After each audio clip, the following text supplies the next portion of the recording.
Coucou les gourmands! Voici la recette de mon cake au chocolat parfait, une recette préparée pour le livre de mon école de pâtisserie. La recette est dans la description et la découpe ainsi que les ingrédients sont à la fin. Bienvenue sur ma chaîne YouTube les gourmands. Cuisine en scène Tartelemi, c'est une danseuse qui adore la pâtisserie. Pour faire cailler le lait, versez-le dans un verre gradué et ajoutez-y le citron. Mettez de côté.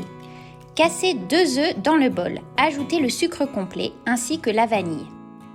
Fouettez énergiquement pour faire blanchir ce mélange. Moi, j'utilise un robot, mais vous pouvez le faire avec un fouet électrique traditionnel.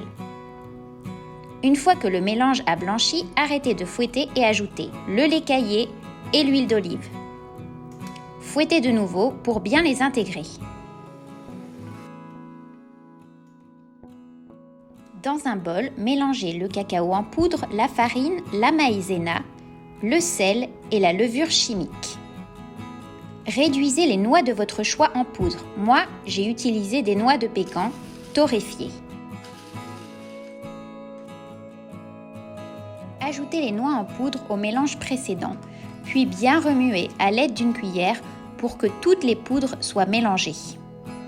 Si vous voulez, vous pouvez tamiser le mélange. Moi, je ne l'ai pas fait. Hachez finement le chocolat noir. Le plus finement possible, c'est mieux.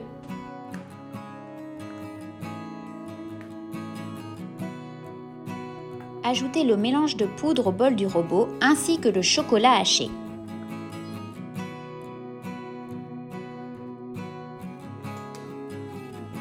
Fouettez jusqu'à ce que la pâte soit homogène.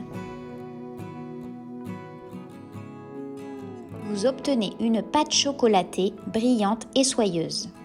Raclez les bords du robot à l'aide d'une spatule pour récupérer les restes de poudre. Voici la texture obtenue. Regardez cette pâte. On aurait presque envie de la manger crue. Préparez votre moule de 20 cm de long en le chemisant de papier sulfurisé, puis versez-y la pâte. Préchauffez également le four à 200 degrés, chaleur traditionnelle.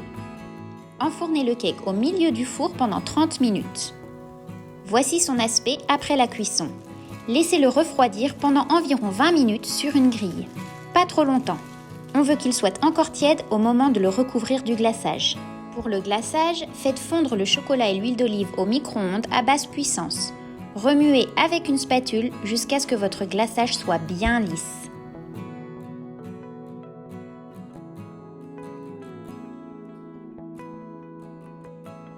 Le moment est arrivé de recouvrir le cake de notre glaçage. C'est tout simple. Vous le versez sur le cake, encore légèrement tiède, en plusieurs fois et à l'aide de votre spatule, vous l'étalez sur toute la surface du cake. Nous voulons recouvrir non seulement le dessus, mais aussi les côtés du cake. Ce glaçage qui enfermera l'humidité du cake est une clé de réussite pour ce cake au chocolat. Décorez avec votre gruau de cacao ainsi qu'avec quelques noix pour rappeler l'intérieur du cake. Et enfin, nous allons ajouter quelques flocons de sel fumé. Je vous assure, le sel fumé, c'est la petite touche qui donne à ce cake toute son originalité. Il suffira ensuite de faire durcir le cake au frigo et enfin de le découper pour découvrir sa texture parfaite. Coupez le cake en tranches d'environ 2 à 2,5 cm de large et admirez, les tranches centrales sont un peu plus fondantes. N'oubliez pas de le congeler pour pouvoir en ressortir quelques tranches quand ça vous chante.